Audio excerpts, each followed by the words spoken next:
What's up, Sogcast fans? The Mariners are still in first place. They're 7 games above 500. My math is actually correct this time. They are 7 games above 500. It's been a good week. Vibes should be at an all-time high, but it is Friday night, and we are dealing with this rough loss to abysmal. Our We'll vibes are hurting right now. We'll it was a rough loss. We'll get into all that and more in this week's episode. And hello, everybody. Welcome back to the Sogcast. I'm Patrick. I'm Matt. And I'm Garrett. Yeah, there's a lot of positives right now. Look, the Mariners are 36-29. That's a positive. They're first in the AL West. That's a positive. And we're still like 5 games over Texas, the next closest team. That's a positive. There's a lot of positives, but there's no way to sugarcoat it. This loss that happened tonight, it shouldn't have happened. It was the worst kind of blow up, the worst kind of downfall you can see from the Mariners, the way they've been playing recently. And it's the Kansas City Royals, again, who always play us tough, who always make us worry, just no matter, like, if we have an 8-run lead, I don't know, 9-run lead sometime. Last year, we played a game like tonight's. We'll get to tonight's game, but let's not get ahead of ourselves here. I just want to say this game shouldn't have happened. Shouldn't have happened at all. I can't remember a time that I've been this frustrated, especially because when we were talking before the game, we're like, or first inning, this game's over. Wow, that start was really fun. And it brought me back to, do you guys remember last year when the Mariners played the Cubbies and we scored 12 runs? What was it, like 12-0 in the first 3 innings? That's when Kelenic put one in the center field bleachers. Yeah, and we had Chris Flexen pitching that game, and he blew that lead against the Cubbies, and it was brutal. That is what I'm feeling tonight. So there is a lot of positives. Yeah. I mean, a lot of things are really going well. We have a good baseball team.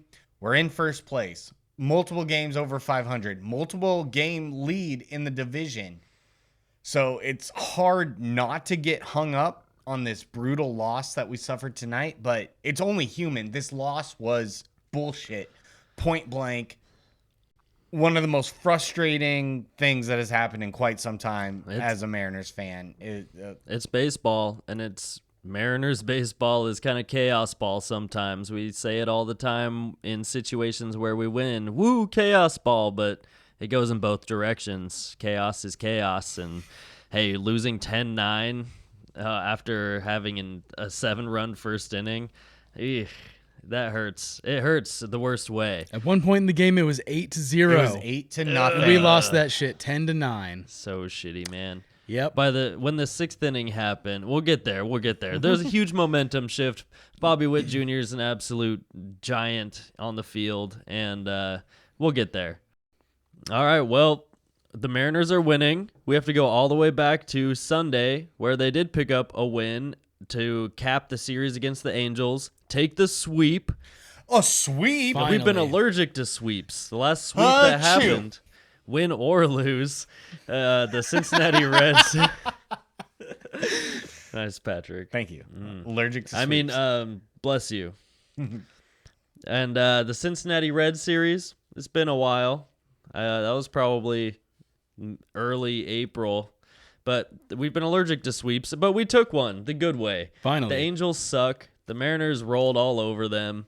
They're bad. That's what we want to see. Luis Castillo continued his dominance today, but the Mariners couldn't beat up on Griffin Canning, their starter, which sucks because the Mariners seem to struggle against starting pitching. That was 6.2 innings, 4 hits, 4 Ks, 1 walk for Griffin Canning. So the Mariners couldn't do shit until I guess later in the game here. Castillo's final line, though, 7 innings, 2 hits, 3 walks, 6 Ks. So he just rolled these guys. And Luke Raley came up huge with an RBI hit by pitch, which seems to be what he does best recently. This was in the 8th inning, though. He's hitting. Rayleigh's good. Yeah. Yeah.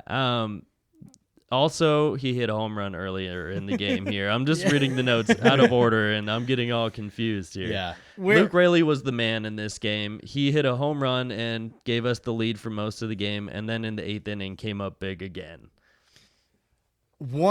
Also, speaking of Rayleigh, one kind of funny thing that happened in this game, Garver's been hitting better this past week. Multiple RBIs throughout this whole week long, since we've last potted. Garver has been hitting the ball well. He's been clutch at bats, and starting in this game, he started picking up the RBIs. He had a bases clearing double in this game. Oh, yeah. And a funny thing that happened, Luke Raley was rounding third on this double by Garver, and Julio was behind the catcher telling him he can stand up. He can go in standing. However, as Raley was coming to the plate, the catcher, what's his name? Logan O'Hoppe. That's right. O'Hoppe's pretty cool, but I don't know about this play. This makes me think twice about O'Hoppe. So what he did as Raley was storming towards the plate, he kind of did it was a really quick and it was really small, but did like a quick pump fake. A little deke. Yeah, like a little deke that the ball was coming. And so Raley had to slide. Little emergency slide. Yeah, and Raley was pissed. He scored, the throw wasn't even coming in, so it was all for naught. And Raley got up and was screaming at the catcher and was dropping F-bombs, and he clearly wasn't happy about it. And honestly, I thought it was kind of funny. I thought it was pretty funny. And so these guys are professional athletes, and any injury could potentially derail millions of dollars, years off your career. Sure, knee injuries are no joke. Something could happen at any time. And I understand that in a situation where he could be up easy and instead has to force an emergency slide, I can kind of see why he's upset. Yeah. I do get it. It's a don't fuck with my livelihood type thing. Like, this is how I make my dollars, and I want to keep being on the field. We already know he's kind of an awkward athlete, even though he's very fast, and forcing him to slide like that, sure, he probably is pissed, because it's an extra risk he doesn't need to take. That's a perfect example, an extra risk. But I'm not. I know Hoppy's a kid. He's probably just having fun, And I honestly thought it was funny. I was watching that game on TV and I saw it and I was like, the boys are boys on the field, man. It's pretty funny. Yeah, it is funny. But Rayleigh didn't think so. I'm still laughing about Little Deke. Little Deke. Little Deke. But, you know all about a Little Deke. That's my rap name. All right. But I've gotten one too far there.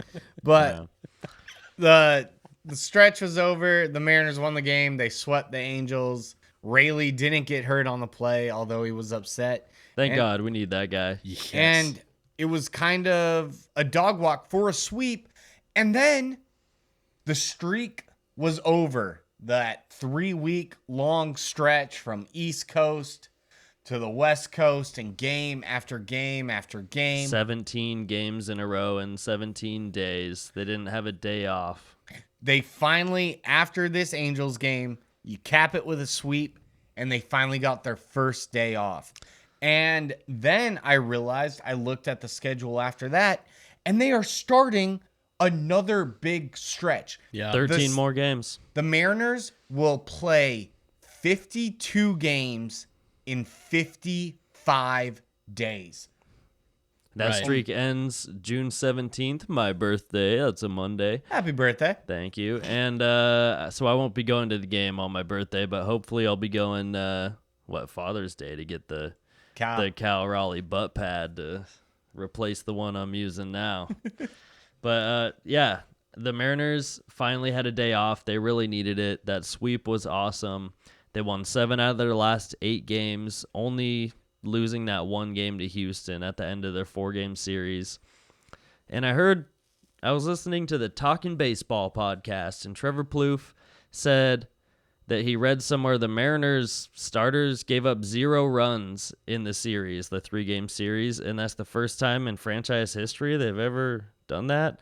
I don't know who to give credit to, but and I didn't Mariners for doing look it up, but if that's true, how is that even possible? Like, that's crazy that we haven't shut out a series ever until now, but I love it. That is it means crazy our to starting think pitcher about. is amazing. Our pitchers are amazing right now, and that team is the team to do it against right now. Yeah. The Angels have one player, and he's not even playing.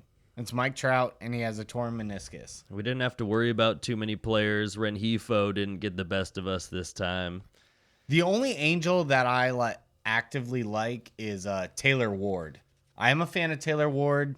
Young guy. I like his play style. I like He's Ward fun. too. Yeah. And I've heard that he's being shopped. I mean, the Angels know their season is going nowhere. They have no players. They have no stars to build around.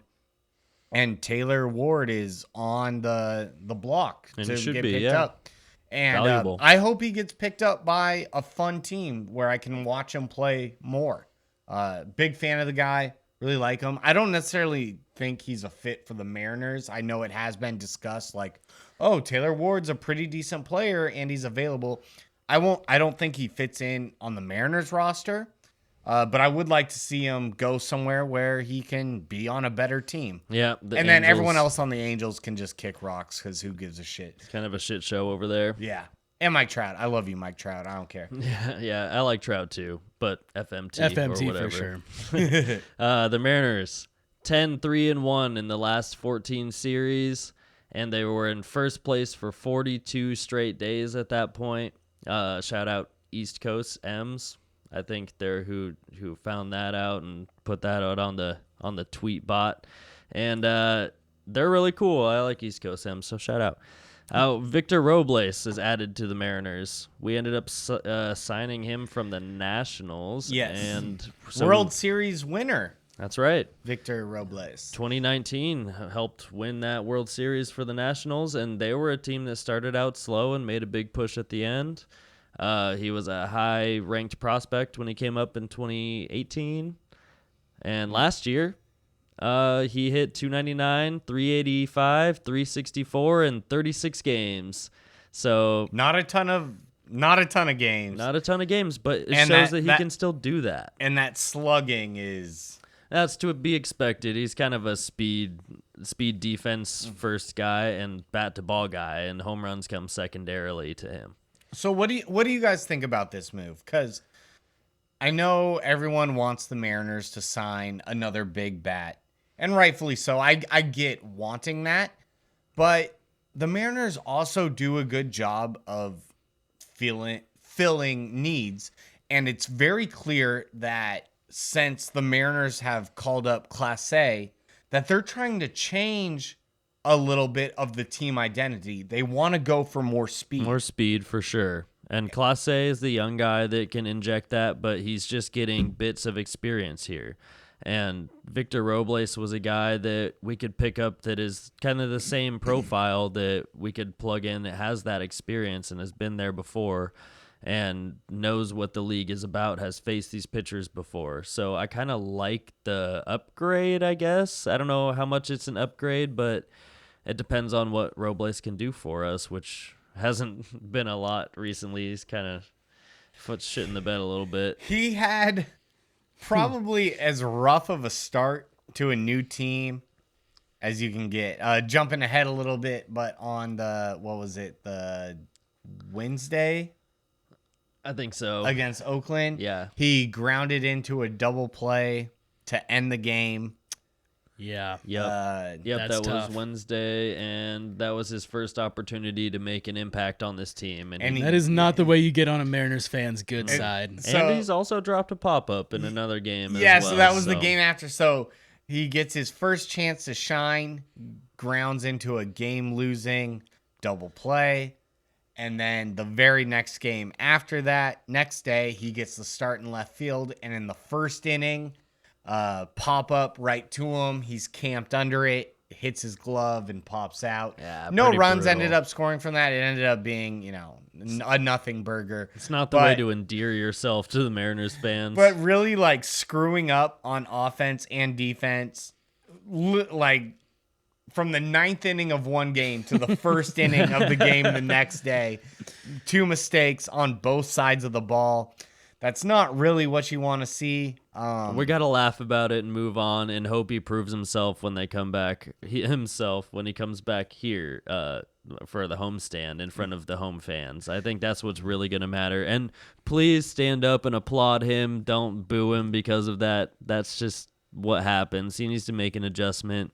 Coming to a new team, he's trying really hard to make a good impression, and that kind of stuff happens. But I think it's a pretty good move, honestly. Honestly, I like the move. He's known for defense and speed, and that's what the Mariners are trying to push right now. The speed, especially. A more veteran at bat than Clase A right now, and that's good too. And Bliss, tons of speed. Clase A, tons of speed, and Robles known for his speed. So I really like the direction the Mariners are kind of pushing this team. Robles is not going to be the superstar or whatever, but it was a good lateral move. Yep. With go. With kind of what the Mariners are wanting to do for their team right now. It's very Mariners. And I like it. I like it. Yeah. All right, well, let's get into Tuesday when we face the A's. We went down to the Coliseum, and we had Kirby versus Spence in the first game.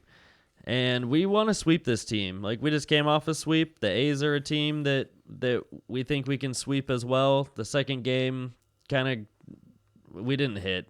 The second game was bullshit. But the first game, we took the first game 4-3. It was a close game. In the third inning, we had 4 doubles. Crawford, Rojas, France, Rayleigh made it 3-0 Mariners, just doubling everything here. It was awesome. The Coliseum has a lot of room out there. It's awesome. It's right after we pointed out that the Mariners do not hit very many doubles, and then 4. Bam, four bam, in bam. one inning. Just one after the other. We've been seeing a lot of explosions like this from the Mariners, and we're hoping they can do this more consistently, but if they can at least explode every once in a while, great. That's an improvement from what's been happening.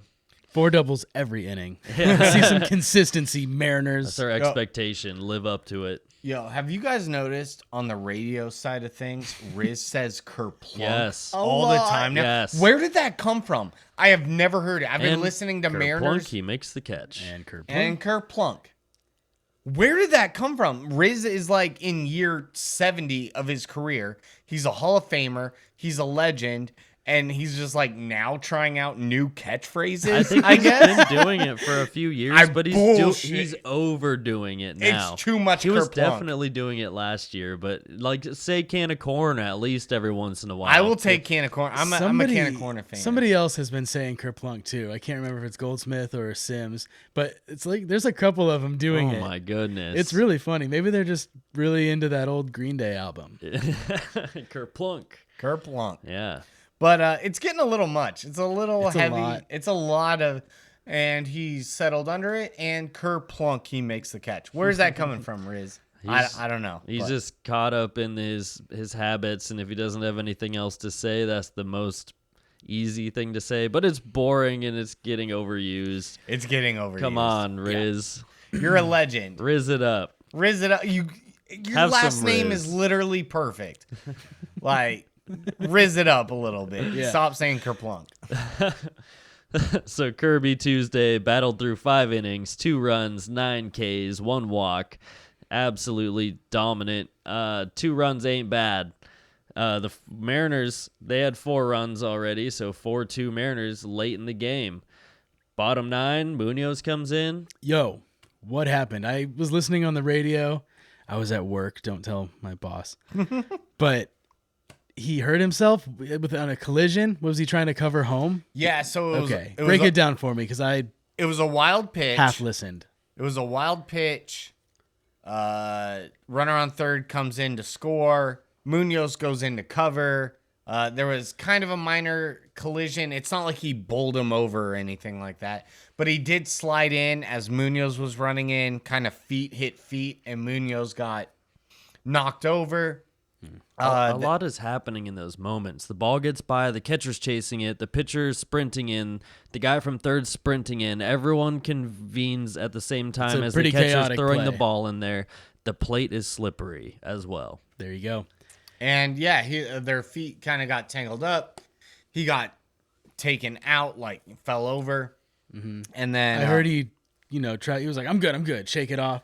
Threw one warm-up pitch and was like, I'm not Like, good. whoop, Get me out of nope. here. Well, and also apparently he's been dealing with a lower back issue. From carrying the fucking bullpen. Yeah, dude. dude, a little bit Seriously. of strain from No carrying wonder us. his back hurts. Come But on. he was dealing with some strain, and it was like pretty minor, and he could work through it. But then with this collision at the plate, it kind of aggravated it. And they want to be more than cautious with him, which I think is the right decision. Yeah. He's getting used a lot right now. Yep. And you don't want him going out at 75%. If you think he's at 95% and he could go, fuck it. Rest him another day. We want 100% Munoz. Even Yeah. if it means watching Stanek blow a fucking game. Well, I mean, with Munoz and that aggravation and the collision, you have to be careful. And in this game, well, tonight, we'll get to Friday. But yeah, I mean, that's who we have right now because That's it. Yeah. that's our highest leverage arm in the bullpen. And after he gets past 3 or 4 batters, we know that he's kind of washed and he walked the first guy. But I mean, we're talking about Tuesday here. Yeah. When Munoz gets pulled from the game because of that injury. A's score that run, making it 4-3 late. It's scary. Sauce comes out of the bullpen. Saucedo Alfredo comes out of the bullpen Saucenado or to something. get us out of this jam. Fettuccine Alfredo Saucenado. Saucenado. And also Daz Cameron. Mike Cameron's son. Yeah, That's he pretty came cool. into pinch run in this game. He's playing for the Oakland A's right now. Cool to see that. He's a really really cool. fast guy and pretty good baseball player.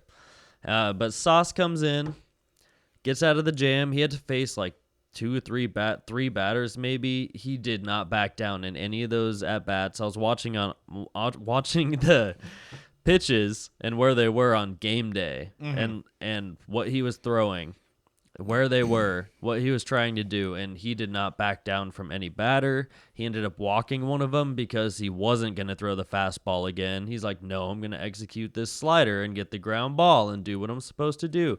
But first base was open. He knew he could walk that guy, and he went against the next guy, and he had just battled every single batter and got in, didn't give in at all.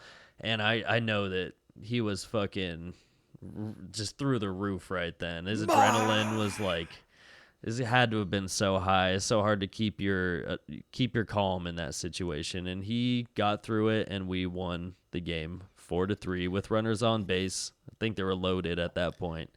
And also another 1-run game. Yeah. The Mariners can never make it easy for you. They want you to sweat until the 27th out is recorded. It's just, God, just give me a relaxing game. A comfortable win. Like maybe score 7 runs in the first inning, and then Wouldn't that be- and then coast off of that and Oh, don't man. fucking blow that. Well, we saw how that worked out. We'll Yeah. get to Friday, though, eventually. Wednesday, after we won Tuesday, the first game of the series, Estes, Joey Estes. he absolutely carved us up, dude. He was doing some wizardry shit out there. I don't know what it was, but he went 6 perfect against the Mariners. Yeah. So- that dude was nasty. So I was watching this game on TV too, and I was like, who is this guy? His numbers are not great. Not great. But I couldn't understand why. Watching him on TV, his pitches had so much movement. He was locating, and his breaking balls were going all over the place, and he was hitting corners. He was hitting inside corner, outside, dotting the zone. It was a really, really good pitching performance, and I'm surprised that his numbers are not that good. And this isn't a case, for at least for this game specifically, it wasn't a case of like a shitty pitcher and the Mariners just like are swinging above and below everything. He was locating. He had so much movement, a really incredible pitching performance. And yeah, he earned what he got that day. It was a very, very good outing for him. It was very, very fun to watch, honestly. A guy that probably relies on his location on a per game basis. I'm sure when his location is bad is when he gets blown up, which is why we see his numbers inflated. But if he's locating and he can use multiple pitches in different parts of the zone like he was against the Mariners, this 22-year-old kid, man, he's going to be really good. So it's all about location for that guy, and the Mariners couldn't do shit. No walks, no hits, through 6 innings. And how'd Logan pitch that day? Logan pitched pretty well. The home run, Logan gave up a home run in the 3rd inning. Yeah. And it was so brutal because the way the Oakland fence is, their center field kind of has like bookends on either side. And the right center side, this guy's home run just barely cleared through the L. Right next to the tall wall. Right next to the tall wall. If it was even a half an inch to the right, it would have banged off this part of the wall. But instead, it just squeaked through. Damn. And it was a hell of a shot, but it was so close to just being a deep double. And squeaked through, home run. The way it plays at Rickey Henderson Field. Yeah. So, yeah, but Logan pitched well, but he didn't help himself either in the 5th inning. He tried to pick a guy at first and threw the ball all the way down into the bullpen, which is on the field. It was. We won't have to deal with that much longer. This throw was brutal. I've never seen an air. Well, Was it footwork related? It was something.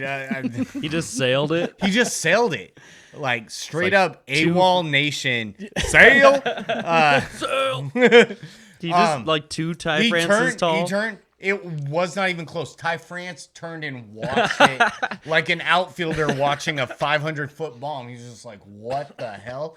It almost hit the bullpen on the fly. I don't know what he was doing. Whoops. And He they was showed holding a splitter grip is what he was doing. And they showed the replay of Logan. As soon as he turned and that ball released his hand, he was like, Yeah. and starts running to back up third because he knows this ball is going a country mile. Yep, and that runner did end up on third base. The runner ended up on third base, and then the very next pitch, Logan throws a wild pitch, not even close. Rattled, and the runner scores. So he went from first to scoring without a pitch being thrown.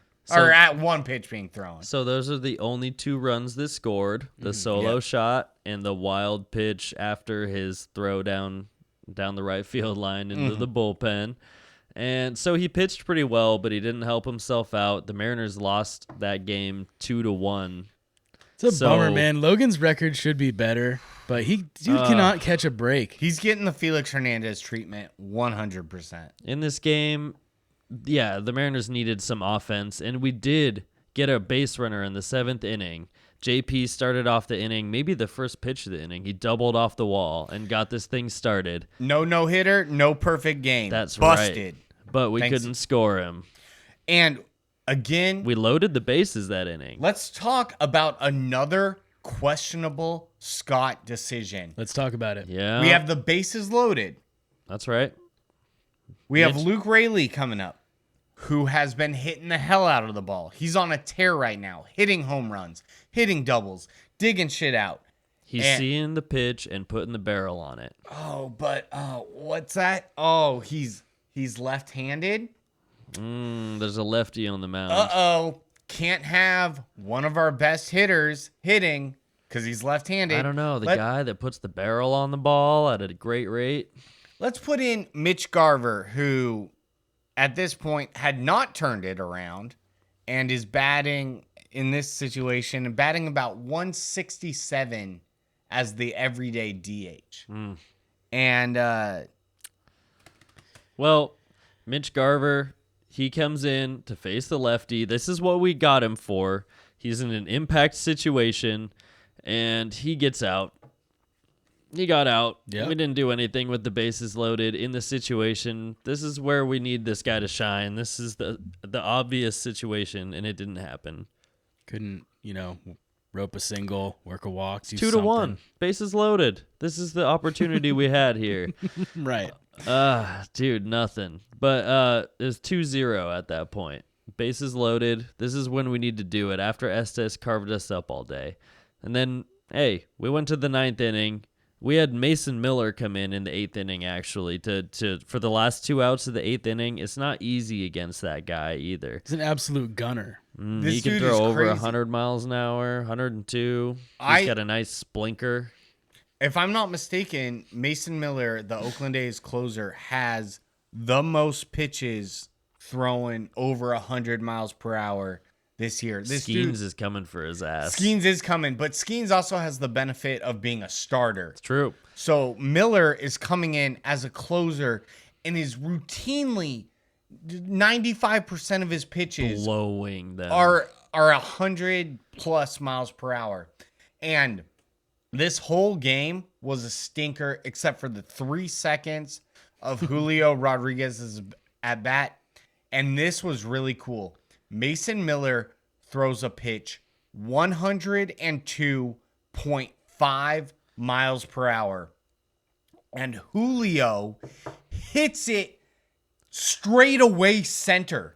I mean, squared it up as much as squared can get and hit it to dead center for a home run. One, that gives the Mariners life. And 2, it is the fastest pitch a Mariner has hit for a home run. And I think it's one of the fastest pitches that has been hit for a home run in the StatCast area. What Julio did in the whole area? The whole era. Yeah. The time period. Gotcha. Thank you. Era.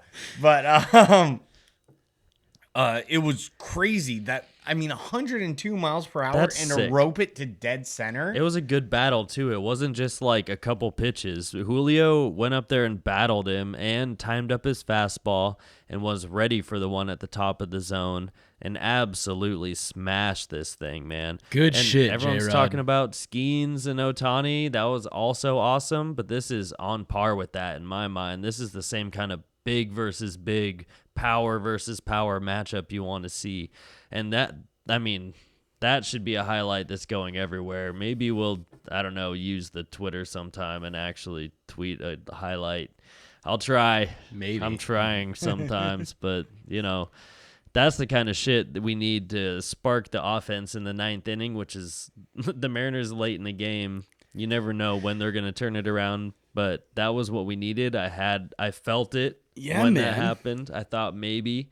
We're having a tough time with starters, but we're getting to bullpens, and then to see Julio hit one like that off of Mason Miller is like, let's go right now. Yeah. We could really get this done. No.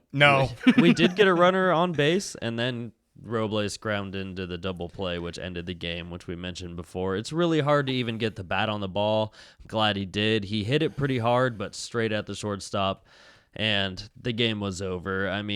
There's not a lot you can do against Mason Miller, but we had some hope there, especially how the Mariners got to Clay Holmes in the Yankees series. It was nice to see Julio put a charge into one and get the boys back into this game, at least, and us, the fans, emotionally thinking, hey, we have a shot here.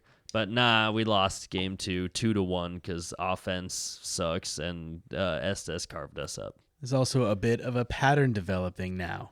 Yes. After that game, Scott puts in Ryan Bliss for the big hero moment, and then does the same thing with Robles. Yeah, he's setting up those storybook hero moments. And what happens? We lose that game.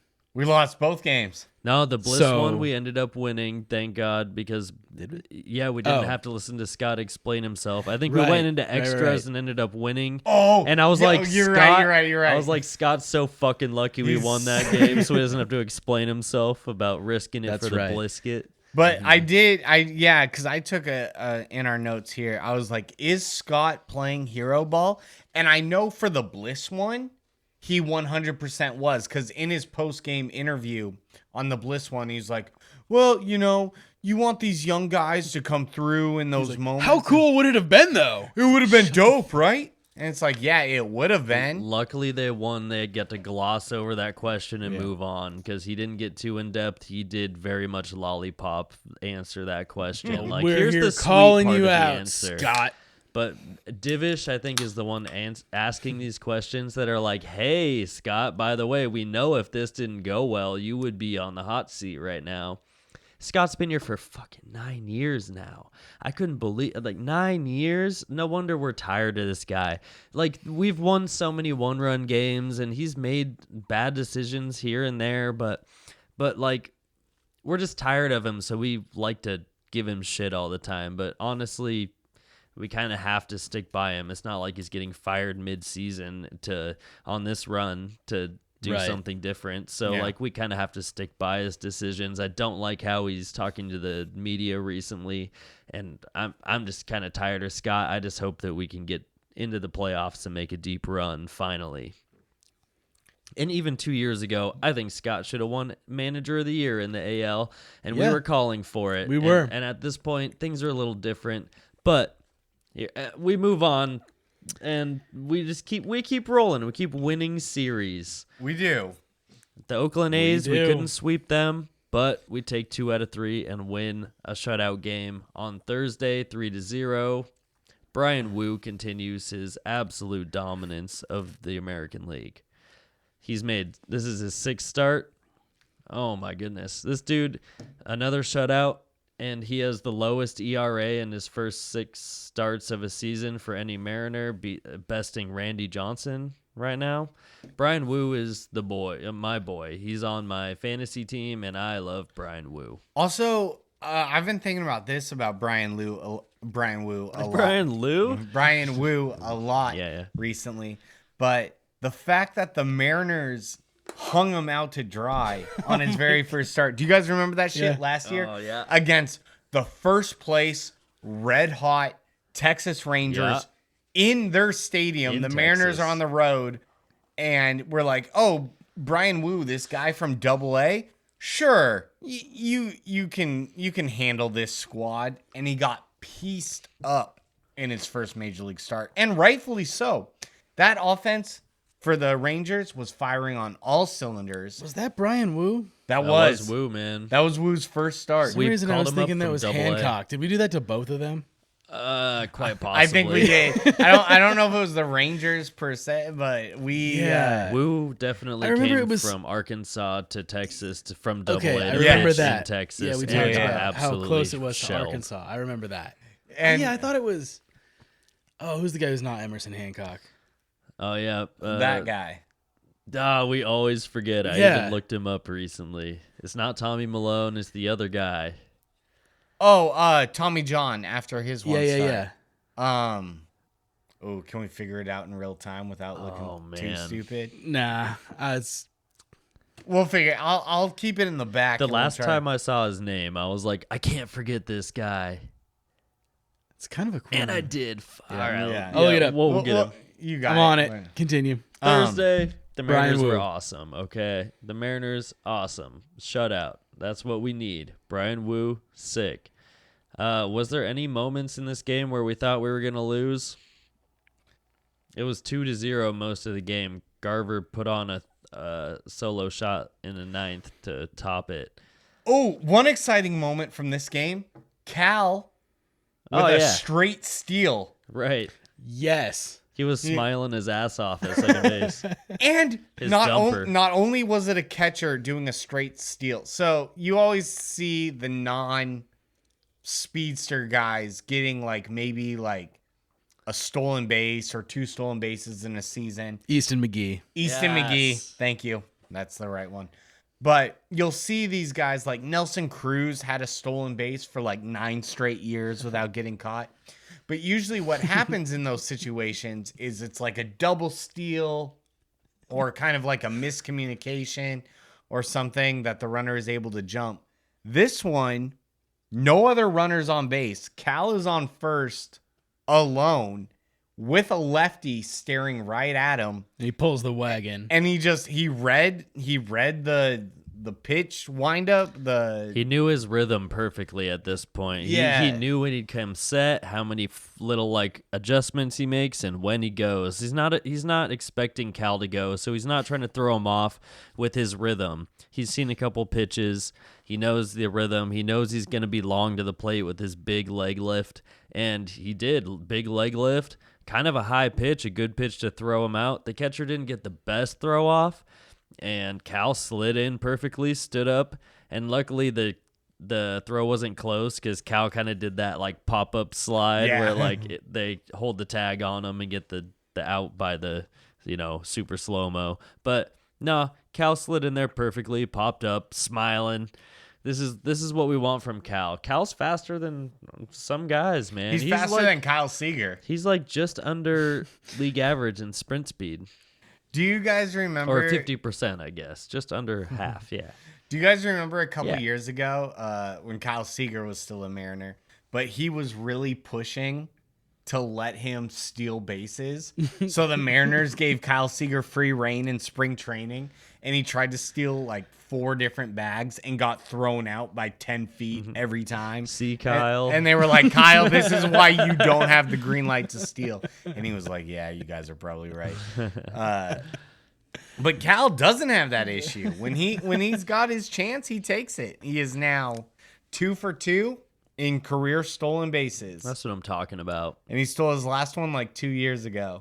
So that negates 2 stolen bases against him, right? Like two runners that stole against him. We can just erase those stats now.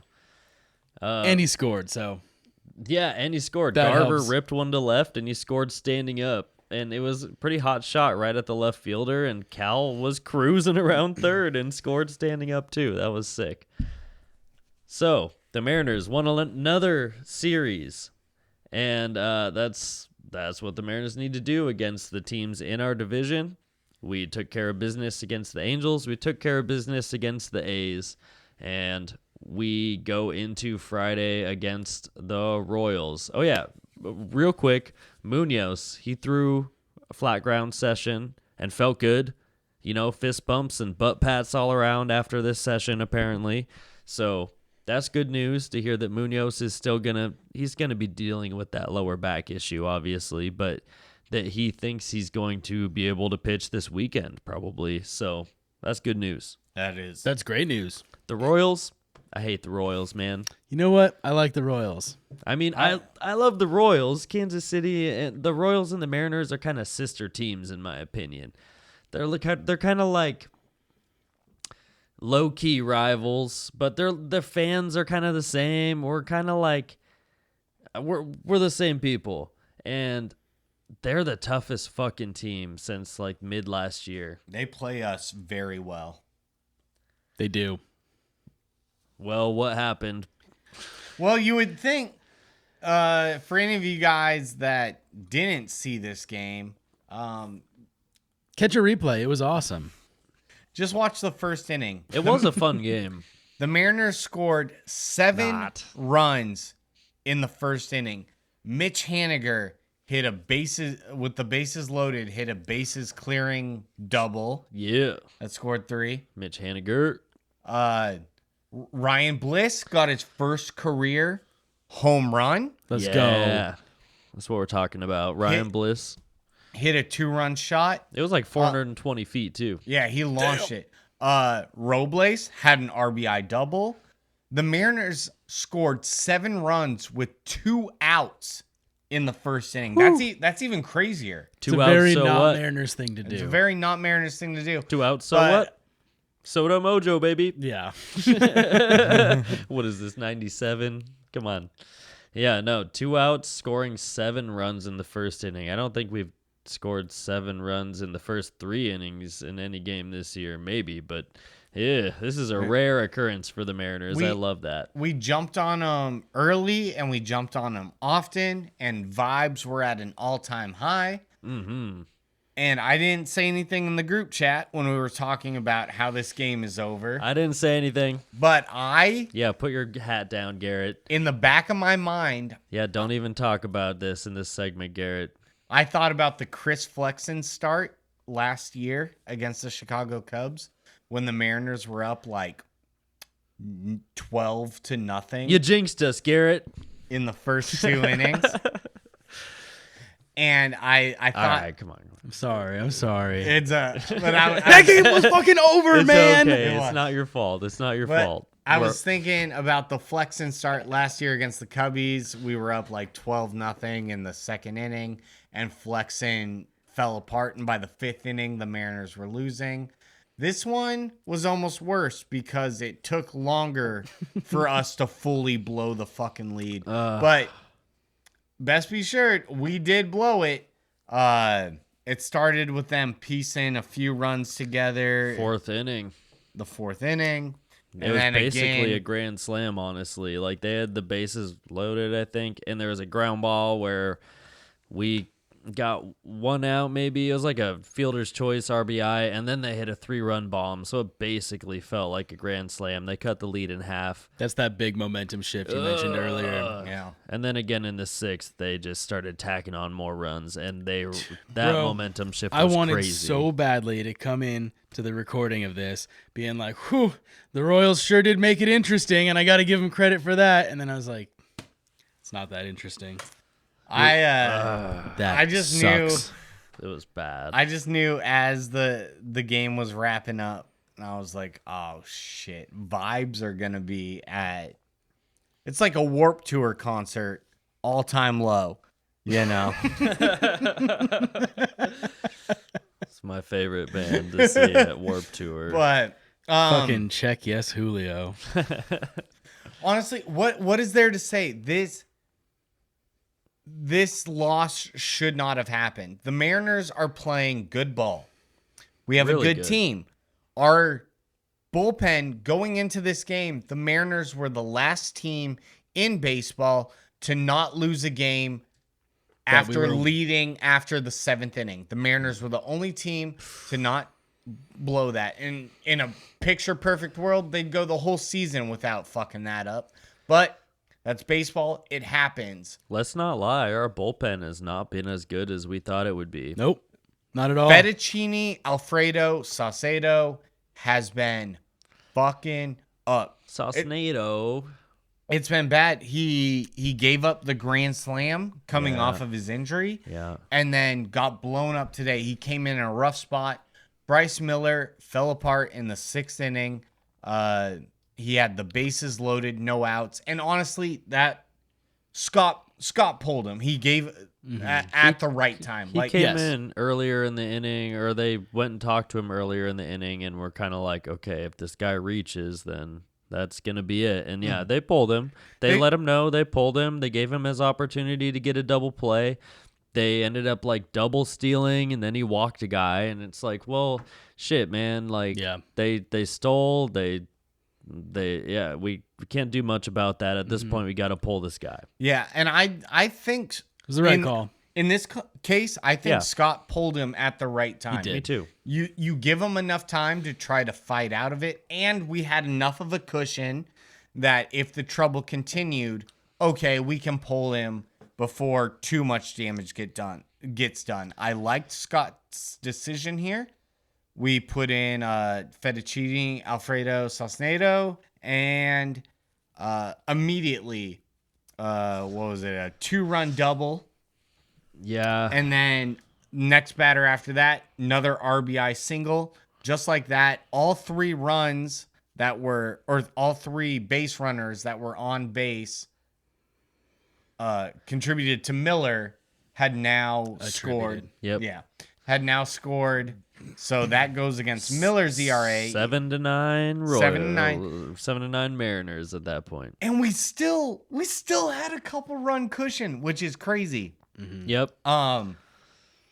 Saucedo does get a really nice strikeout for out number 2. Bottom down and out corner. Could not have hit it more perfect. It was a beautiful spot. Got the K. but then Scott pulled him, which again was the right decision. No beefs with Scott on how he handled this type of situation. Because now with the new rules too, a reliever has to face at minimum 3 hitters. Gone are the days that you have a guy come in, face 1 hitter, and then you can pull him. The rules don't allow that anymore.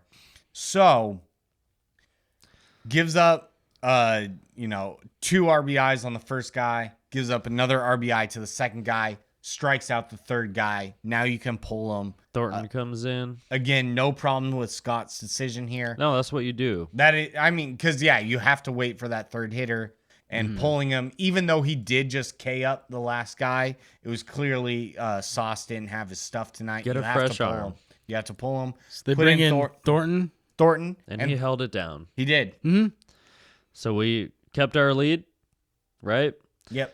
9th inning. Stanek comes in. Snyder was in there at some point. Colin Snyder, Snyder pitched the 8th. the 8th. Yeah, he held it for the 8th. Okay, and then Stanek. It was rocky. Little control issues, but nothing too. He got out of it. I think he ended up with runners on like first and second at one point. And then we But- bring in Stanek. Then we bring in Stanek for the Stanek ninth. for the save. Yes. And again, we are doing this because Munoz is dealing with his back issue. And Hey, you jinxed this one. You said no Stanek panic, and what happened? I said Stanek no panic. Stanek panic, please. I did say please. At least you were nice. I about wasn't it. like, oh, he's got this in the bag. I said, please don't, my don't God. do this to me. Well, he walks the leadoff guy. Good start. Good start. That's what you always want to do. Yeah. I Especially with a dude who can only face like 4 batters before he falls off. Even though he's throwing 100, it's like, why? How can they hit 100 like that and like 90-something splitter like that? I don't get it. It feels like his shit isn't as good as the numbers say it is. Is it location? I mean, I guess if you throw 100, but you miss your spot and it's flat, these are It's major. flat. That's what I'm saying. And these are major league hitters. These guys are the best in the world.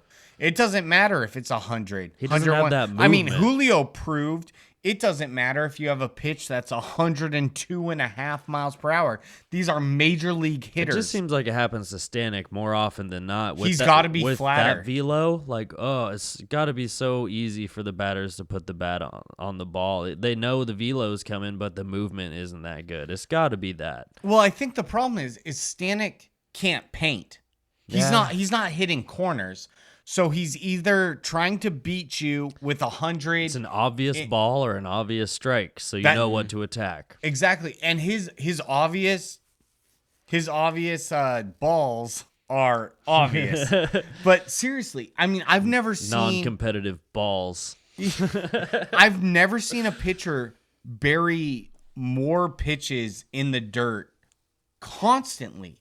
He can't find the zone. Yeah. It's either 100 right in like the tight square of the middle, or it's 101 in the dirt.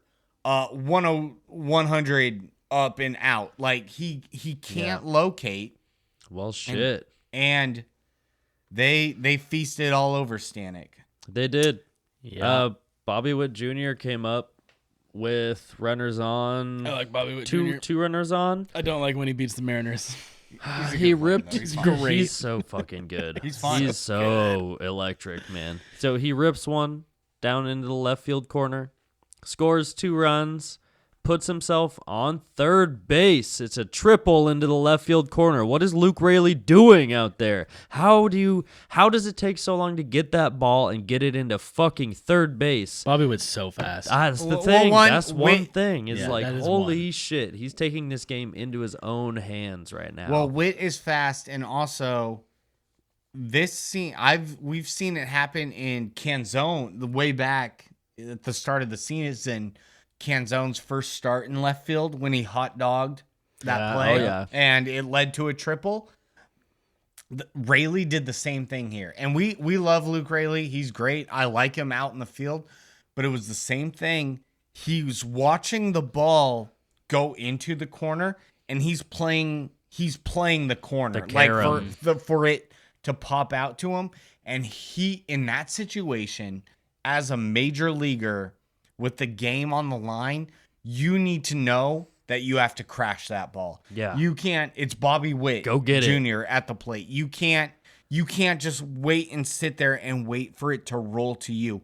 You have to cut that shit off. Sure, And that's a mental mistake, I guess. yeah. And that's what he did. He set up and he played the carom perfectly, but it didn't fucking matter because Witt's so fast and he scored third. Yeah, the Or, two like, got to bounces third. off the wall is too much. Go meet it at the wall and get that throw going because that deters him from trying to take third. The sooner that ball gets in, whether it's a strong throw or a medium throw, the sooner that ball's getting in, the more it deters him from taking third base. I'm glad you actually said that too, because I was just about to say the throw doesn't have to be on a line. Yeah. In this case, you're just trying to get the ball back. get the ball in. Yeah. It just has To to the be cutoff somewhere man. near the infield. The shortest Right. path to get it to somebody close to the infield that's it, as soon as possible. Yeah, that's tough, man. And then the game Infield is ended. in. And also, let's talk about this Scott shit. The Mariners could have intentionally walked Bobby Witt Jr. Their first base was open during Bobby Witt's at bat. The runners took second and third, which eliminated the double play situation. We we could have walked Bobby Witt to What are we doing? eliminate the whole line of things that happened afterwards. Scott Service, what are we doing in this situation? Why do you not want? He's got like the top. He's like the top 3 hitter in all of baseball. The game's on the fucking line. You're watching the Mariners piss it away, and you choose to pitch to him with Stanek, who's already struggling this inning. Is it like self-sabotage? Does Scott not want to make the playoffs? I do not understand these types of decisions. Why do you pitch to Bobby Witt Jr. there? And sure enough, hits a 2 RBI triple. Now it's tied. And then what does Scott want to do? Oh, now we're going to intentionally walk 2 guys in a row to load up the bases. So that's the argument from their side is like, well, the next hitters are dangerous too. But it's like, yeah, but which guy would you rather face with runners on second and third base with nobody out? Like, let's play the infield back and double play depth normal with the bases loaded rather than having the infield in and letting him rip one past our third baseman. Like, the way that we played that philosophically was not sound. I easily would have walked Bobby Witt, faced the next more dangerous batters because you want Stanek to do what Stanek does, right? Like, get that ground ball with the splitter and get a double play. So no matter who's up to bat, Stanek's doing the same thing. That's his path. So you want him to really get that done with any batter that's up there. Put Witt on first, double him up at second base where you don't have to worry about his speed on the base path. And then you have guys like the next guys coming up are easier to strike out than Bobby Witt. It makes no sense to even pitch to him once the runners advance to second and third. And I agree. But then we just walked. Yeah, the next guy is Sal. Scott said when they asked him, why didn't he walk Bobby Witt Jr.? Well, I actually didn't hear this. What did he say? He said because he didn't want to put the winning run on. And then what the fuck? Yeah. The winning run is already... Dude, he's at the plate, bro. The guy that you're worried about is at the plate. He can easily put one over the fence. Yeah, it could have just as easily been a fucking What the walk-off fuck? home run. Dog. Like, that's the guy you should be absolutely fucking scared of is Bobby Witt. Like, put him on. You can pitch to Salvador Perez. They walked him That's too. fine. Yeah, I would Yeah, rather pitch to... So, what I'm saying if you is I'd don't- rather pitch to So Sal. now that the game is tied, And that's scary. Now let's just load him up. now you want to put the winning run. Oh, And- okay. And Because we on- need a double and- play and there's a runner on third, you have to load the bases and pitch to a guy lower in their lineup. It makes sense Yes. And after the fact. Exactly. it's only fair. You know, it's baseball. No one bats 1,000. JP had a rough game today. Oh. He went 0 for. He was 0 for 2 in the first inning. Best He was Mariner? the first and third out in the first inning, But- which Best Mariner. he is Best Mariner. But Yes. Thank you. but you can't be on every day, and he had an off day today, which was unfortunate. Because yeah, at the end of the first inning, he was 0 for 2, and to bookend the first inning, the first out and third out. That just sucks. It's baseball, but damn. Dude, if we take this series against the Royals, though, I can let this all slide. I agree. But Except the Scott shit. That would Don't be do that nice. again. But it's going to be so much easier to forget about if we win this series against the Royals. Keep doing what the Mariners do and win fucking series. We can Yes. do that. We got a lot to talk Alright. about. I don't know. Yeah, we do. Mariners and stuff, you know? that's what we're here for. We all know that Ryan Bliss has been pretty good recently. He hit his first home run in the major leagues. And he's so fast. And he's So so fast. He's been making an impact on our roster. But Jorge Polanco will be back soon. He's eligible for return, I believe. I wrote down June 6th, and it's the 8th. So, but So any day now. But also, let me continue here. I also wrote down, waiting until we come home for the White Sox series to see him start a game feels right. So, at that point, when the Mariners come home, start the series against the White Sox for 4 games, that's when we'll see Polanco back in our rotation. It's a 4-game series at home against the White Sox. Yes. Yo, I don't want to like overstep boundaries, and sweeps are hard, but Yeah.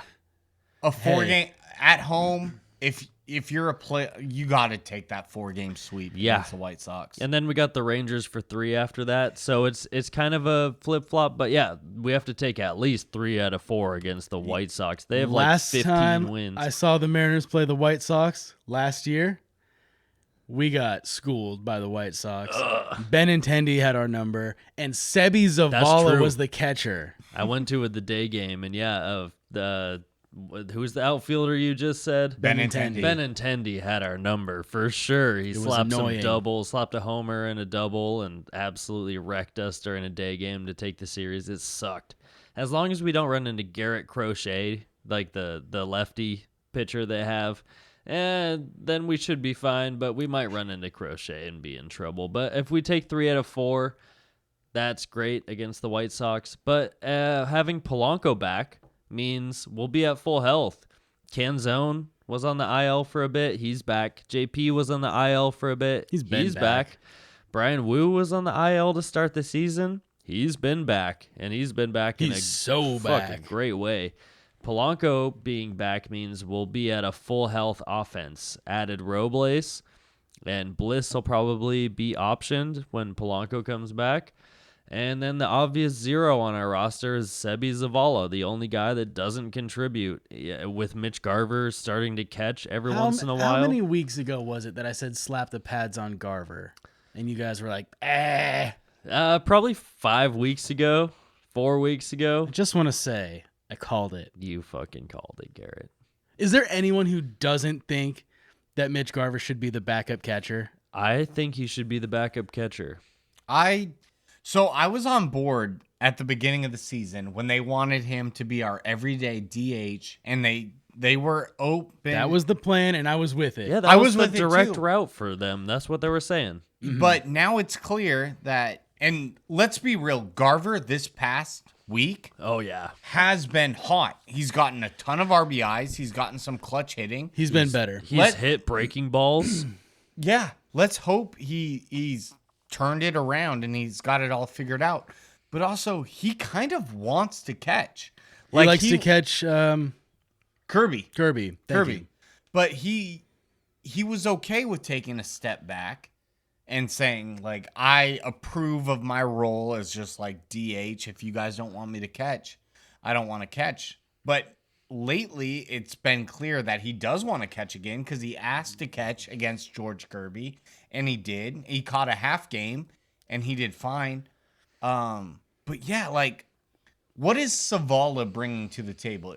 We're not at the point where we think Zavala is the better backup and we should have Garver as DH. The problem is that we can't have Garver and Cal start the game if, like, we don't have a backup catcher. You know what I mean? So it's hard to put I think if you Right. start Garver at DH and put him in at catcher, if something is to happen, then you forego your DH spot and you have to like hit your pitcher or something like that. Like you can't not have a catcher ready. So he's our parachute. That's the only role he plays is injury parachute to catchers, and occasionally on Sunday, if Mitch Garver is going to take one of the 2 days that Cal doesn't catch during a week, then Zavala is a 1 day a week parachute catcher just in case injury. You know what I'm saying? Yeah. And it sucks because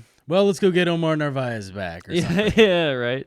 The Mets picked up Luis Torrens. And DFA'd Omar Narvaez. Yeah, what the heck Couple is this? of Mariners catchers just getting tossed around in the Mets organization. I know Omar has been bad this season, but would the Mariners be interested in just getting a guy like that just in case? I mean, I would rather have Omar than Luis Torrens in general, but I mean, Zavala's already nothing. Like, can we get somebody is what I'm saying. If it's not Omar, like, let's get somebody who we're actually like excited about having on a major league roster. One thing I loved about Omar is that his walk-up song was DMX, which was cool. It was One More Road to Cross by DMX, which is one of the hardest walk-up songs I've ever heard. And Andrew, if you're watching, I know you love DMX too. I'm sure you were just as excited about that as I was. What's up, Andrew? Hi, Andrew. That was a phenomenal walk-up song. Omar wasn't great for us, but top He had his moments. Walk-up song. He was good in the for game. like the Padres and Brewers, but Yeah. he wasn't good for us. I don't know. Or the Mets. Yeah, well. But that's fine. That's fine. Hey. LOL Mets. How many times a week do you guys tell yourself, like, we could be the Mets? I tell myself that a lot. Pretty frequently. Yeah. I'm reminding myself we could be the Red Sox right now. They're very What's going on there? They're 500. They are doing what the Mariners did last year, and remember how frustrating it is to be the most 500 team where, like, okay, we're going to win a couple, but we don't go over 2 games over. Oh, we lost a few, but we don't go under 2 games under. That's where they are right now. They're as 500 as can be, and it's we know how that feels. Division is brutal. The Sorry. Yankees are like 43-19 or some shit. Dude. The Rays are finally 500 again too, so they're gonna surpass the Red Sox where they should be in the division It's a already. frustrating place to be. I think the last place in that division is Toronto right now, and that's tough for them too because they were supposed to be up and coming. I mean, the East is just a juggernaut division right now. The West looks like the Central did last year, where like we're the only team above 500. Even the NL West is looking that way too, where there's one team above 500, the Dodgers, and everyone else is kind of struggling. The Central and the West have swapped places. It's very weird. But I like where we're at in the American League. I like where we're at in our division. I like our schedule coming up, and I like how the Mariners play competitive baseball. We'll see how they can build their bullpen and push towards an impact bat towards the deadline. You know, one thing so especially today after this brutal loss to Kansas City, I realized that the Mariners are over, they have over 5-game lead in the division, which means that if the Mariners got swept and the Rangers swept whoever they were playing, we still have a 2.5-game lead in the first place. And that actually calmed me down a lot to know that our cushion is like so vast. But if the Rangers sweep the Mariners, Well, It's not something we're used to seeing, definitely that Right. cushion, but you're right. We do play the Rangers next week. So that's something that if it goes if it goes badly during those 3 games next weekend, that's a then, pretty big tank. Yeah. that is true. But I trust this Mariners team. Mm-hmm. And I really, Me too. I really think that today, there's no way this Mariners team took this Royals blow up lying down. I want to believe that they went into the clubhouse after the game and they were like, this shit cannot happen Oh, again. you believe that. Like, Like, For sure. like this team is doing something special. We are 7 games over 500. We have a 5+ game lead in the division. All these are positives, and negatives happen. It's baseball. You have to roll with the punches. But I feel like this team will be stronger coming out of this, and they Hope so. fucking better be. Hope they went in there and were like, "Are you happy with that? Is that Well, all right with us?" Well, was this the worst loss of our season? Oh, Because Yes. to me, there's a lot going on. Like, we scored 9 runs. We lost that game 9-10. Like, the worst losses in my mind are the ones where we don't score a run and we pitch badly and our defense was bad. This game, there was a lot of good defense on our team. Mitch Haniger made a nice play. Dylan Moore had a hard time at third, but also made some good plays. Ryan Bliss made a really good play. JP couldn't get it done at the end. He bobbled a ball. We could have tried to turn that double play to eliminate the run scoring, but at the same time, like, we scored 9 fucking runs, 7 in 1 inning. Like, that's something to at least hang your hat on in this loss. So I don't think it's our worst loss. Can you think of I can think of some worse ones where we gave it up in the end. But despite all that, like, it was a bad loss. We know it hurts a lot. But the team does not take that laying down, and it's Let's hope not. fireworks night for them, and the Mariners are going to come out firing the next 2 games for sure. Coffin's fucking cursed. That's what I say.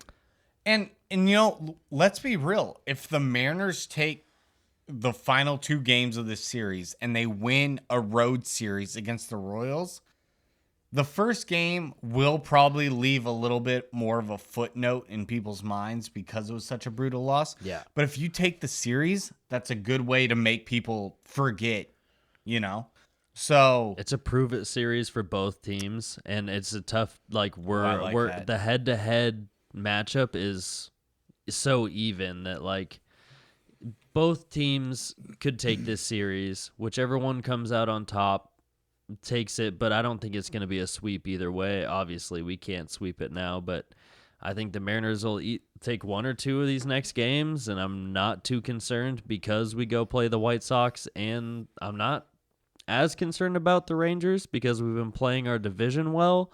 The Rangers are a team we've seen over and over, and we kind of know how to beat them. Yeah. So We can lay the smackdown on the Rangers, It's and I feel okay pretty if good we about lose that. this series to the Royals. I'm okay with that. I don't want that. I'm okay with that happening in the grand scheme of what our schedule looks like here in the future, coming home, not having days off. Just go out there, and we've shown our offense can explode at any point in time. So I'm more confident in that. Our pitching, though. Our pitching has been absolutely dominant. Our starting pitching. Yeah. Our Oh, yeah. bullpen is going through a rocky stretch right now. I think we're going to play as well as our bullpen plays in this next week or 2 until we can build up strength. That's not nice. I know. Let's put up 7 runs in the first inning again, and That's try why to- it's nice to see offense like that. Yeah. Explosions in offense Right. is nice to see because we're worried about how well our bullpen's going to play late in games now. So I have some positives and some negatives about the final 2 games of this Kansas City series. The positives are the 2 starters we have going for the next 2 games is Castillo and Kirby, respectively. Oh, yeah. Those are winnable games. Always. Problem is the 2 start times are 1 o'clock and 11 a.m. Our time, right? our time. So it's 2 hours. So that's a 4 or 3 o'clock and 1 o'clock game not in a math Kansas City. podcast. Not a math podcast. Either Yes. way, they're earlier games. They're not evening games. is 3 what and you're Correct. saying. And- And they and- get progressively earlier every day we play. And the Mariners have shown that's been one of their biggest kryptonites this year is these early morning kind of afternoon games, especially on the road. It has been a huge issue. We saw it in like New York when we played that fucking 9 o'clock game. 9 o'clock in the morning is too early for baseball. That's on the West agree. Coast, man. They played at a midday on the East Coast. For us, Yeah. it's early. For them, it is early, but it's not. Right, that's a noon game. 9 o'clock which is- for us is hard. No, But I either love way- baseball, but I don't like waking up at 9 a.m. to watch baseball. A series where the games get progressively earlier every day is not early, and you're right. Mm-hmm. That has not been nice to the Mariners. We've had struggles in series where that happens, and that is what it's like this series. So, It's that third we'll do our game. best. We got to put Zavala in on Sunday. And then Cole Ragans is pitching against us. That dude's nasty. At least we don't have Seth Lugo pitching against us. He's I going like Monday. Seth Lugo. Me too. Reagans is crazy. Yeah, Reagan's is good too, though. So I'm kind of concerned we might drop this series. As long as we don't get swept, I'm happy.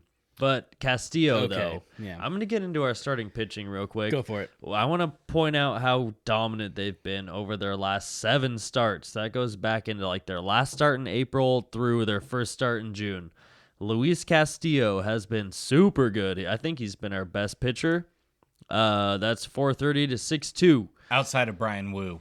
Yeah, well, we'll get to Wu next week. He's only made 6 starts on the season. And he's pitched on a shortened schedule. I'll make sure that he gets a huge shout out next week, and I'm looking up his stats all week long. Castillo has gone 43.2 innings in his last 7 starts. A 3-2 record shows that we're having trouble with our run support. He's only given up 5 home runs, struck out 39 guys, and walked 15 guys. A 2.06 ERA is killing it. A 1.03 whip is killing it. That means there's only 1 base runner per inning on average. Only a 1 home run per 9 is a really good stat to have, because Castillo is a guy we're worried about his home run production against, which 1 per 9 is very good as long as you have an 8.04 K per 9. So he's striking out a lot of guys. Yes. And the home run numbers have been down this Down. year for Castillo because they were through the roof last year. He's on par with the other starters we have going too. Like they're all giving up a lowish amount of home runs, not like league best, but like pretty good. 191 batting average against, awesome. 221 BABIP. So when they're putting the ball in play, still awesome. Left on base percentage 90%. Oh my God. That's insanity. That's huge. 9 out of 10 base runners that reach against Castillo get left out Left there. out there. He's striking out 22% of the guys he faces. Pretty good. 37% ground ball rate. He's a good. ground ball strikeout kind of guy. That's about 60% of the time. It's a ground ball or a strikeout, and that's exactly what we want from him. He's been excellent. I can't believe he has 2 losses during that time. I don't know what the hell happened, but the Mariners' run support is what I'm That's putting what that on. happened. Yeah, same with Logan, dude. These guys, you can't look at their win-loss record and judge them like at all. Yeah, it's hard. It's really hard. The win-loss record is a weird thing. Do Yeah, you think Luis that sucks. Castillo has been our best pitcher recently? Who's been better? I mean, Wu. Wu's been better. Yeah. But his sample, that's the issue though, is that Wu's sample size is limited compared to Castillo's. Well, this is the last 7 games for Castillo, and Wu has been excellent during his 6 starts he's made. And I'm going to highlight next week after his 7th start and put this into perspective too, how much better he's been than Castillo even. But I think Bryce Miller's been better. Then Castillo? Yeah, Okay. maybe. I mean, they're on Logan's par. been really good. He had These last one 7 crappy starts, game. May was amazing for our starting pitching. Yeah, unfortunately, Logan Stinker kind of fucked his stats a little bit. But Bryce Miller, he pitched 42.1 innings. He also has a 2-3 record, which is not in line with how he's been pitching, giving up 6 home runs, striking out Is this 42. taking into account today's game? No. And walking 8. Yeah. So unfortunately, he's gonna he have had a that- bad one. But that- his last 7, bro, Yeah. 0.94 whip, less than 1 base runner per inning, 1.28 homers per nine is not bad. About a 9 strikeouts per nine. That's excellent. That's about 1 per inning. 204 batting average against is awesome. He's not stranding guys on base as much as Castillo, but he's striking out 25% of batters he faces. His fly ball rate, that's 3% better than Castillo. Yeah. But his fly ball outs are 46% too. So like he gets a lot of fly ball outs because he pitches fastball up in the zone. Okay. They're different kinds of pitchers. But who do you think is going to be better in the next month in Castillo. June? Castillo, you think Yeah. he's going to continue dominance? I do. Can Bryce Miller stay off barrels? I That's think been his so. issue. Patrick, what do you think about Bryce Miller? Test. I love Bryce Miller. Yeah, I don't know. From what I noticed today, like watching the game and like seeing his demeanor and body language on the mound, just as like a, kind of outward look, it kind of looks like he's not as confident right now. Okay. I think he came into the league so hot, and he clearly knows how good he is, and it's been proven he's a dominant pitcher. But today on the mound, and let me be clear, he didn't look flustered, he didn't look like shaken or rattled out there, but it looked like someone that was trying hard to beat these hitters rather than I know I can beat these hitters. So he wasn't out there like poor body language or like poor, just like, I'm outmatched right now. It looked like he had the confidence to trust his stuff. Yeah. But it didn't look like he had the confidence to know that his stuff was going to win. If you guys kind of get what I'm saying with that.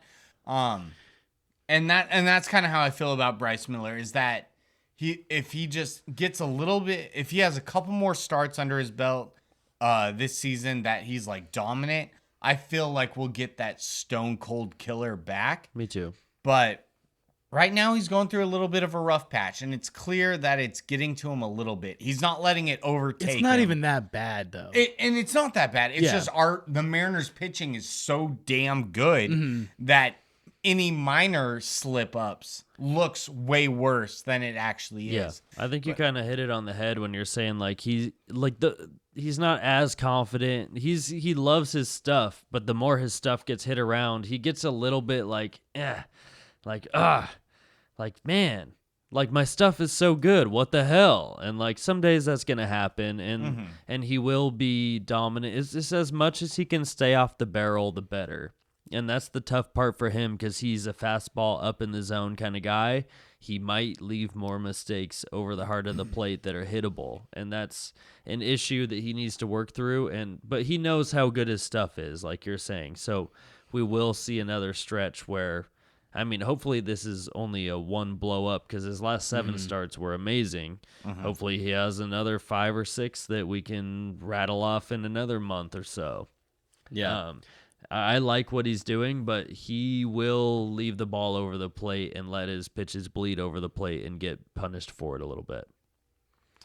What else do you guys have about our pitchers or our offense? Well, a big thing that I wanted to focus on is that the Royals are a good team. Yeah. Today, it doesn't take away at what an epic collapse. Melendez, Pasquantino, Salvador Perez is still there. He's still crushing it. They picked up Hunter Renfroe. They picked up pitching. Those guys are not an easy team. No, and they seem to read the Mariners very well. They play us hard, and I just think that, like, if you're gonna lose to a team in this fashion, it kind of makes sense that it's the Royals with their play style and just, I don't know. The way our Mariners Royals have been the last 2 years. Yeah. This is the team that will do that. But one thing I can't stress enough is that the Mariners are still playing such damn good baseball. Yeah. This loss was brutal. It's hard to swallow. It ruined my evening. I was having I was having a great day. I was having a fun time. Some I was Tito's and Sprites. I was over at the family's house. We had barbecue and all this stuff, and we had the Mariners game The on. game seemed in the bag. And like my in the vibe first inning, of like hanging out with my family was just like deteriorating, and they know me. They know what's going on. And then you had to show up here and have the energy And to then I do had to this talk about podcast it for y'all. Yeah. No, But- just kidding. But what keeps me in check is that we're in first place. That's so huge. We have a cushion It in feels first so place. good. It's not like one bad loss is gonna bump us into second place, and like I don't know if we can climb that ladder back. We have the cushion. We have the lead. Like, it's okay. It hurts to lose games like this, and it should not happen. But the fact that the safety net is there, If you and use that it if as you, fuel, man, this loss. yeah, They and I better. hope they do. They better. And they got to come out firing. And I think you mentioned it a little bit earlier. If they drop this series to the Royals, Just win one, and I'm okay with it. I'm not going to be butthurt about it. If we get swept after our run of games that we've had, I'm going to be upset. But, like, I'm not too upset. I want to win the series. I'll be I want to pretty say upset if we get swept, dude. I'll be I'm upset. saying if we lose the series, it's okay, but don't get swept. Yeah. Then that's... I want to win the series. I don't. Yeah, There's yeah. too much talk about losing the series. Yeah, I mean, I want to win this series, but I'm being realistic as I Yes. can. The Royals are Yeah. a really fucking good baseball team. I guess they're second in the Central because the Guardians have been really good this year, but the Royals are no pushover. Right. And I said it mid-game today in our text chat, and it was the 6th inning, and I was like, yep, Royals ain't no pushover. Right. And sure enough, man, they made the full push back on their fireworks night at their own Kauffman Stadium. Beautiful place. Rainy day for the Mariners, even though it was a beautiful day in Seattle. Bleh, rained on my day. Got a little bit soggy up in here. It was soggy over there. And Soggy in my heart when the Mariners lost as well. Well, yeah, looking forward. We just have this KC series. We need to at least win one. We're going to take the series, though, on Sunday. We need to start winning on day games. That's something we need. So we're going to take the game on Sunday and on Saturday. Take the series from the Royals, come back home, 4-game series against the absolutely ass White Sox, so we don't have to worry too much as long as our pitching is good. Our offense looks like it's coming around a little bit. Julio, let's hit some extra bases. Let's do some slugging. Mariners, let's turn up the heat and get fucking sailing. Let's put the sails up fully. Let's get to that 10-game above 500 mark I've been talking about. We're close. Let's fucking get there. This is the week right here. the White Sox series will be huge because honestly, you got to 4-game sweep them at home. Like, For real, let's be real. It's real. But It's very possible. If we go 3-1, Probable. if we go 3-1, I'm not gonna be upset at all. But the White Sox Fucking Garrett Crochet. I already know he's going to get us. Fuck.